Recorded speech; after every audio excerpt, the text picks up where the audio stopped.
Good morning from Copenhagen to Helsinki.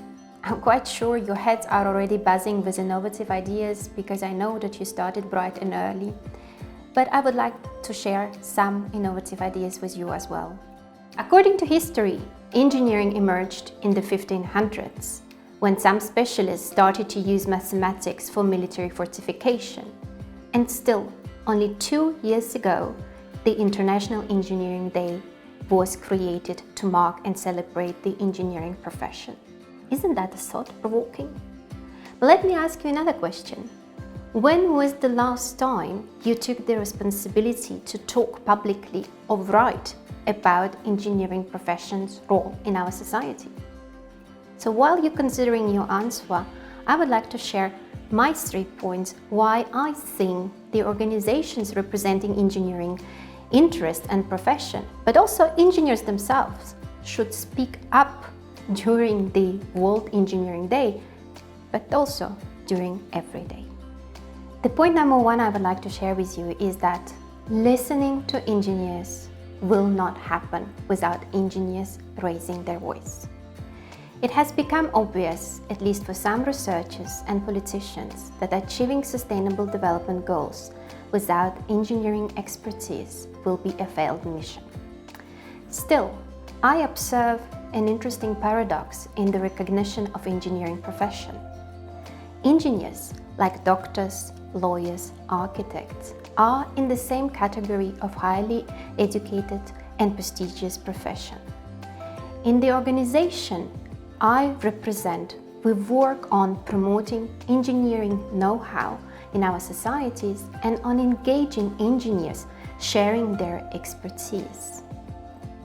Still, while there is no doubt about what lawyers, doctors, architects do and achieve, understanding how engineers are improving our lives is still lagging behind. So we really must create spaces for engineers to raise their voice and opinion on matters like green transition, circular economy, responsible development of AI, etc. My point number 2 is engineers must take responsibility for sharing their know-how across borders. The aspiration of Sustainable Development Agenda is that no one should be left behind. This is not a journey for a lonely thinker. Engineers have an international career and experience of sharing their know-how across borders. In the Association of Nordic Engineers, we work closely with Engineers Without Borders in the capacity building project with the Engineering Institution of Sierra Leone. Such type of activities should be really supported. We are privileged in the Nordic region, and therefore we should show solidarity and make sure that there are positive outcomes for all of us. But also within our European geographical borders, we need to support the EU single market so that our engineers can really benefit from it for freedoms, learn from each other and get the innovation to blossom.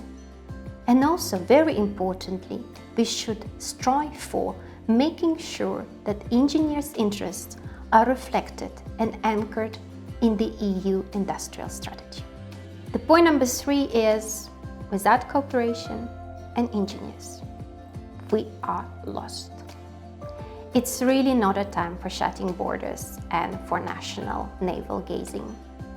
It's time for strengthening the cooperation and creating new partnerships. And Nordics have really a good experience in cooperation. This year, we are celebrating 50 years anniversary of Nordic cooperation, and this has to be cherished. In the Association of Nordic Engineers, we represent more than 500,000 engineers in the region. And it's a privilege. And our member organizations really like this cooperation because they get inspired, but in the same time, we also make the engineers' voice louder. And next year, we are planning to organize a regional conference on that same day to mark and celebrate engineering achievements in the Sustainable Development Goals. You know, there are actually 2 ways to bring the light. It's to be the candle or a mirror that reflects its light. We need engineers being the light of knowledge.